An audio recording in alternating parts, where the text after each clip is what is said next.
এ পৃথিবীতে মানুষের জীবনে অনেক রকমের কষ্ট আসতে পারে।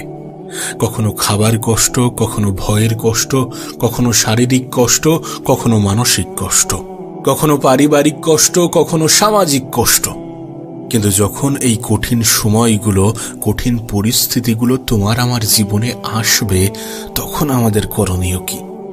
বিশ্বাস করো, জীবনের এই সকল কঠিন সময়গুলোতে ধৈর্য ধরা আমাদের জন্য শুধুমাত্র প্রয়োজনীয় নয়, বরং আমাদের জন্য অপরিহার্য। সময়টা যতই খারাপ হোক, পরিস্থিতিটা যতই নিয়ন্ত্রণের বাইরে যাক, সর্বপ্রথম স্টেপ হওয়া উচিত ধৈর্য। কেউ আপনাকে একটা গালি দিয়েছে, তার পরিবর্তে আপনি তাকে 2টা গালি দিলেন, তাহলে আপনি কি ধৈর্য ধরলেন? কেউ আপনাকে একটি আঘাত করলো, তার পরিবর্তে আপনি 4টি আঘাত করলেন, তাহলে কি ধৈর্য ধরলেন? কেউ আপনাকে ফেসবুকে একটা স্ট্যাটাস দিল, আর আপনিও তার পরিবর্তে 3টি স্ট্যাটাস দিলেন, তাহলে কি ধৈর্য ধরেছেন? যখন আপনার অর্থনৈতিক কষ্ট আসলো, তখন আপনি উপরওয়ালাকে ভুলে গেলেন, তাহলে কি আপনি ধৈর্য ধরেছেন? পারিবারিক ঝামেলা, স্বামী স্ত্রীর মধ্যে ঝামেলা, এই সমস্ত কিছু আপনি সহ্য না করে, সমাধান না করে ডিভোর্সে চলে গেলেন, আপনি কি ধৈর্য ধরেছেন? বিশ্বাস করো, প্রত্যেকটা মানুষের জীবনে খারাপ সময় আসে, প্রত্যেকটা মানুষের জীবনে বিপদ আসে, প্রত্যেকটা মানুষ কঠিন সময়ের মুখোমুখি হয়। কিন্তু এই সমস্ত মুহূর্তকে আমরা কেমনভাবে গুরুত্ব দিই, আমরা কেমনভাবে কতটা ধৈর্য ধরি, এগুলোর উপরে অনেক কিছুই নির্ভর করে। কাশ তোমাকে যদি বোঝাতে পারতাম। বিশ্বাস করো, জীবনে কষ্ট আসবে, জীবনে কঠিন মুহূর্ত, কঠিন পরিস্থিতি আসবে। কখনো খাবার কষ্ট, কখনো ভয়ের কষ্ট, কখনো শারীরিক কষ্ট, কখনো মানসিক কষ্ট, কখনো পারিবারিক কষ্ট। মানুষের জীবনে কষ্ট আসবেই। কিন্তু এই সকল সময়গুলোতে নিজের উপরে বিশ্বাস রেখে, উপরওয়ালার উপরে আস্থা রেখে একটু সঠিক সময়ের অপেক্ষা করার নামই তো ধৈর্য। জীবনের কিছুটা মেনে নিয়ে, কিছুটা মানিয়ে নিয়ে সামনের দিকে এগিয়ে যাওয়ার নামই তো ধৈর্য। জীবনে সবসময় সবকিছুর যে জবাব দিতে হবে, বিষয়টা তো এমন নয়। সবাইকে সবকিছুর জবাব দিতে হবে, সবাইকে সবকিছু বোঝাতে হবে, বিষয়টা তো কখনোই এমন ছিল না। কেউ আপনাকে গালি দিল, আপনাকেও যে তার পরিবর্তে গালি দিতে হবে, বিষয়টা তো মোটেই এমন নয়। বিশ্বাস করুন, কম কথা বলার মধ্যে যে শান্তি আছে, সেটা অন্য কিছুর মধ্যে নেই। চুপ থাকার মধ্যে, নীরবতার মধ্যে যে শান্তি আছে, সেটা হয়তোবা অন্য কিছুর মধ্যে নেই। মানুষ যখন একটু কম কথা বলে, তখন তার শত্রু কম হয়। মানুষ যখন একটু কম কথা বলে, তখন তার দ্বারা ভুল কম হয়। মানুষ যখন একটু কম কথা বলে, তখন সে ধৈর্য ধরার প্রসেসটা শিখে যায়।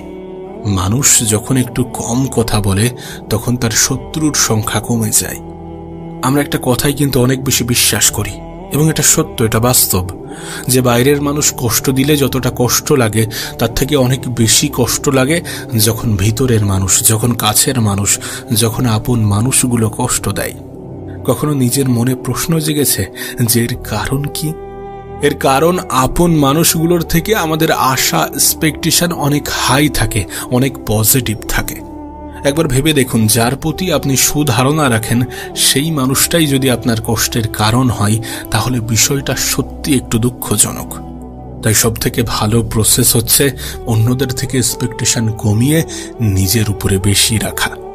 একটা কথা মনে রাখবেন, জীবনটা আপনার, এই জন্য এই জীবনকে সাজানোর দায়িত্বটাও আপনার, ধৈর্য ধরার দায়িত্বটাও আপনার। এটা যত সহজে বুঝে যাবেন, ততই আপনার জন্য ভালো। জীবনের যে কোনো ক্ষেত্রে ধৈর্য ধরাটা অনেক বেশি গুরুত্বপূর্ণ। একবার ভেবে দেখুন, যাদেরকে আপনি সুখী মনে করেন, যাদের জীবনটা আপনি খুব সুন্দর মনে করেন, তারা কি সমস্ত কিছু একদিনে পেয়ে গিয়েছে? তাদের জীবনে কি কঠিন পরিস্থিতি, কঠিন মুহূর্তগুলো আসেনি? অবশ্যই এসেছিল, এবং তারা সেই কঠিন মুহূর্ত, কঠিন পরিস্থিতিগুলোতে ধৈর্য ধরেছিল। আপনাকেও তো সেটাই করতে হবে, আমাদেরকেও তো সেটাই করতে হবে। পরিস্থিতি যতই খারাপ হোক, যতই নিয়ন্ত্রণের বাইরে যাক, একটু ধৈর্য ধরতে হবে, একটু নিজের উপরে বিশ্বাস, আশা, আস্থা, ভরসা বজায় রাখতে হবে। অন্যের উপরে রাখলে কষ্ট থাকবে, ভয় থাকবে, হয়তোবা দুঃখ পাওয়ার মতো কারণ তৈরি হবে, কিন্তু নিজের উপরে রাখলে এগুলোর কিছুই ঘটবে না। নিজের উপরে বিশ্বাস, আশা, ভরসা, আস্থা রাখার সবথেকে পজিটিভ দিক কি জানো? সবথেকে পজিটিভ দিক হচ্ছে মানুষ নিজেই নিজেকে কখনো ধোঁকা দেয় না। তুমি নিজেই নিজেকে কখনো ধোঁকা দেবে না। আচ্ছা, তোমার কি মনে হয় না কেউ যদি তোমাকে অবহেলা করে তাহলে দোষটা তোমারই? যদি কেউ আমাদেরকে অবহেলা করে তাহলে আমরাই তো তার জন্য দায়ী, কারণ আমরাই তো তাকে এই সুযোগটা করে দিই। জীবনে কখনো কাউকে আঘাত করার মতো সুযোগ করে দেবেন না। আচ্ছা, তোমার কি মনে হয় যে আমি কোনো কিছু চাইলাম আর সেটা পেয়ে গেলাম, সেটার নামই কি সফলতা? শুধুমাত্র সেটাই কি সফলতা? সফলতা জীবনের বিভিন্ন ক্ষেত্রে বিভিন্ন রকম হতে পারে, কিন্তু এই পৃথিবীতে প্রকৃত সফলতা বলতে আমরা যেটা বুঝি, আমাদের যেটা বোঝা উচিত, সেটা হচ্ছে ভালো থাকা। কোনো মানুষ যদি নিজের জীবনে ভালো থাকতে পারে, সেটাই তার জীবনের সবথেকে বড় সফলতা হবে। আর বিশ্বাস করো, তুমি তখনই ভালো থাকবে যখন তুমি ভালো থাকার অভ্যাসগুলোকে আয়ত্ত করবে, যখন তুমি ধৈর্য ধরাটা শিখে যাবে। তাই দয়া করে ধৈর্য ধরার চেষ্টা করুন, ধৈর্য ধরুন।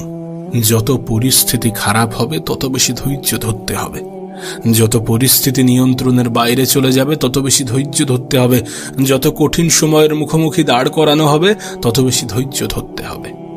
না, শারীরিক ক্ষমতা তো ঠিক আছে, কিন্তু মানসিক ক্ষমতার সব থেকে বেশি প্রয়োজন আছে। আর মানসিকভাবে তখনই তুমি শক্তিশালী হবে যখন তুমি ধৈর্য ধরাটা শিখে যাবে। আমাদের সমস্যাটা কোথায় জানো? তুমি আমি অল্পতেই ভেঙে পড়ি, তুমি আমি অল্পতেই নেশা ধরতে শুরু করি, তুমি আমি অল্পতেই সুইসাইড করার চিন্তা করি, তুমি আমি অল্পতেই নেগেটিভ চিন্তা করি। কিন্তু প্রকৃত অর্থে তোমার কি মনে হয় যে এগুলোই সমাধান? আরে যদি এগুলোই সমাধান হতো তাহলে পৃথিবীর সকল মানুষ নেশাগ্রস্ত হতো। যদি এগুলোই সমাধান হতো তাহলে এই পৃথিবী মানব শূন্য হয়ে যেত। কারণ সমস্যা প্রত্যেকটা মানুষের জীবনেই আছে, কঠিন সময় প্রত্যেকটা মানুষের জীবনেই আসে, খারাপ সময়ের মুখোমুখি এ পৃথিবীর প্রত্যেকটা মানুষই হয়ে থাকে। প্রকৃত সমাধান তো ধৈর্য। তোমাকে আমাকে ধৈর্য ধরতে হবে। ধৈর্য ধরার মাধ্যমে আমাদের মানসিক ক্ষমতার পরিচয় দিতে হবে, কারণ প্রকৃত অর্থে মানসিক ক্ষমতাটাই আমাদের আসল ক্ষমতা।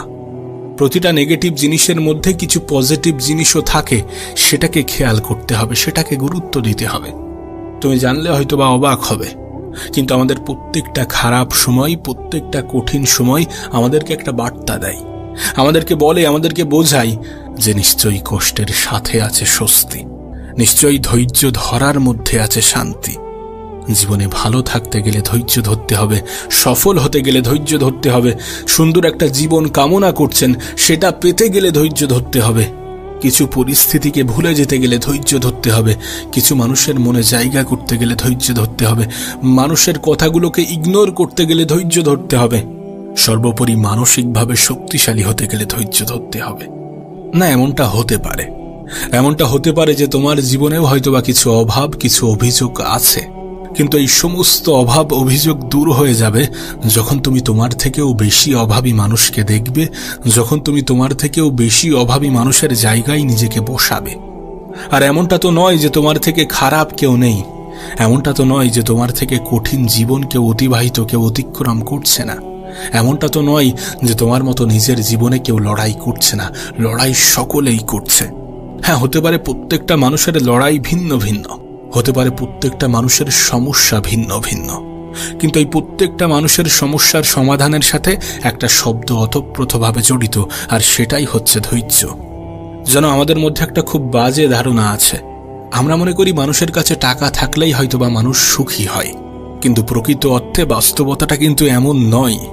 টাকা মানুষের জীবনকে একটু সহজ করে, কিন্তু এটা কখনো কোনো মানুষের জীবনে সুখ এনে দিতে পারে না। না, আমাদের অর্থ হয়তোবা আমাদের জীবনটাকে কিছু অংশে সহজ করবে, জীবনের অনেক জিনিস হয়তোবা চাইলে পেয়ে যাব, কিন্তু সুখী হতে গেলে টাকার যে ভীষণ প্রয়োজন, বিষয়টা এমন নয়। এমন ধারণা রেখো না, এমন ধারণা রাখলে তুমি ভুল প্রমাণিত হবে, তুমি বোকা হয়ে যাবে।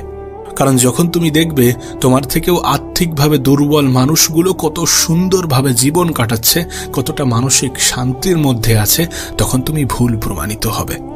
বিশ্বাস করো, আমি নিজে অনেক গরিব মানুষকে অনেক বেশি সুখী অনুভব করতে দেখেছি, অনেক বেশি মানসিক শান্তির মধ্যে থাকতে দেখেছি। আবার অনেক ধনী ব্যক্তির মধ্যেও আমি দুঃখ, দুশ্চিন্তা, হতাশা দেখেছি। তাই দয়া করে ভালো থাকাটাকে অর্থের সাথে গুলিয়ে ফেলো না। হ্যাঁ, টাকা আমাদের জীবনকে সহজ করে, নিশ্চয়ই সহজ করে, কিন্তু জীবনকে সুন্দর করে আমাদের চিন্তা ভাবনা। অল্প অর্থের মালিকগুলো এটা জানে যে অল্পতে কিভাবে খুশি থাকতে হয়। বিশ্বাস করো, তারা অনেক অল্প কিছু পেয়েও উপরওয়ালার শুকরিয়া জানায়। সেই জন্যই হয়তোবা তারা মানসিক শান্তিটা খুঁজে পায়। নিঃসন্দেহে ভালো থাকাটাও একটা অভ্যাস, এটাকে অভ্যাসে পরিণত করো। পরিস্থিতি যতই খারাপ হোক, যতই কঠিন হোক, একটু ধৈর্য ধরতে শুরু করো।